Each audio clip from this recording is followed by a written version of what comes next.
Malaysia ২০-২২ বছর আগেও তারা আমাদের নিচে ছিল, তো তারা আজকে দাঁড়িয়ে গেছে বিশ্বের বুকে যে সমস্ত বিষয়গুলো সামনে নিয়ে আসার কারণে প্রত্যেকের মুখেই একই কথা শুনছি যে আমাদের নেই নেই নেই।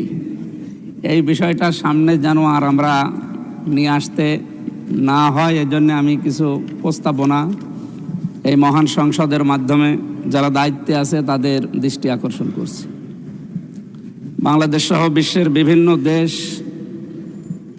ভ্রমণ করার মাধ্যমে আমি যেগুলো পেয়েছি, বিশেষ করে মালয়েশিয়া, আমরা একটা তথ্য ওখানে জানি যে ২০-২২ বছর আগেও তারা আমাদের নিচে ছিল, তো তারা আজকে দাঁড়িয়ে গেছে বিশ্বের বুকে যে সমস্ত বিষয়গুলো সামনে নিয়ে আসার কারণে আমি কয়েকটা বিষয় সেখান থেকে পেয়েছি। তার এক নম্বরে তাদের যে সমস্ত জমি জায়গাগুলো আছে, এই বিশাল ল্যান্ডগুলো তারা বিশেষ করে চায়নাকে, তুরস্ককে এবং অন্যান্য আশপাশে যে সমস্ত উন্নত দেশ আছে তাদেরকে আহ্বান জানিয়েছে যে আমাদের এই জায়গাগুলো ব্যবহার করেন, আর আমাদের বেকার যে মানুষগুলো আছে এগুলো কাজে লাগান। মাননীয় স্পিকার, আমরা যেহেতু সব সময় শুধু নেই নেই নেই এই ভাষায় অভ্যস্ত, Lily ultra soft serum gel, যা গভীর থেকে স্কিনে দেয় 3 গুণ সিরাম হাইড্রেশন। সিরাম জেল হাইড্রেশনে ব্রাইট থাকো সব সিজনে।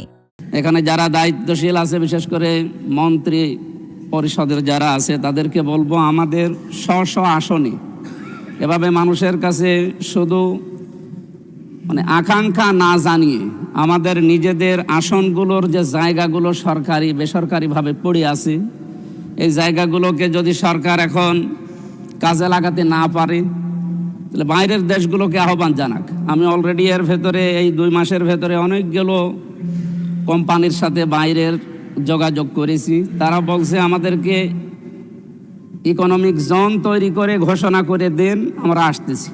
এসে এই জায়গাগুলোতে অন্তত আমার কুষ্টিয়া সদরের 3 আসনের যে জায়গা পড়ে আছে, আমার হরিপুর ইউনিয়নের একটা জায়গা পড়ে আছে, ওখানে প্রায় 1000 একর। কুষ্টিয়াতে একটা অনেক পুরাতন মিল পড়ে আছে, মোহিনী মিল, যেখানে 300 বিঘার উপরে জায়গা পড়ে আছে। এরপরে আরও বিভিন্ন জায়গা, সুগার মিলে ওখানে প্রায় 750 বিঘা জমি পড়ে আছে।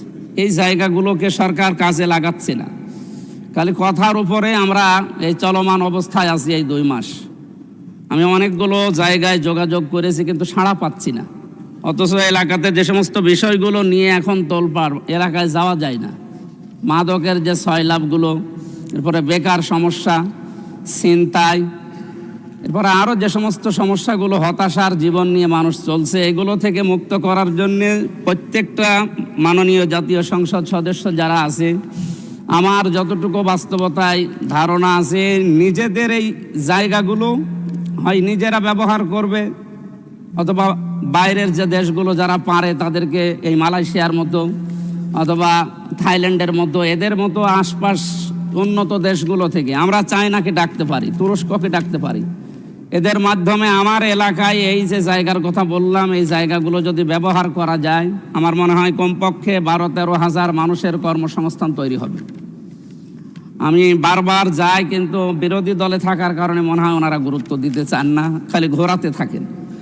আমার কুষ্টিয়াতে সবচাইতে 7,500, আমি কিছুদিন আগে বলেছিলাম এখানে 750 কোটি টাকার একটা প্রজেক্ট, এটা শুধুমাত্র কিছু কারণে চালু হচ্ছে না পূর্ণাঙ্গভাবে। 23টা বিভাগ চালু হওয়ার কথা, সেখানে প্রায় 5-6টা জেলার মানুষের উপকারের জন্যে। এই আর্মিদের সেখানে বসবাস করার কারণে আমরা পূর্ণাঙ্গভাবে চালু করতে পারছি না।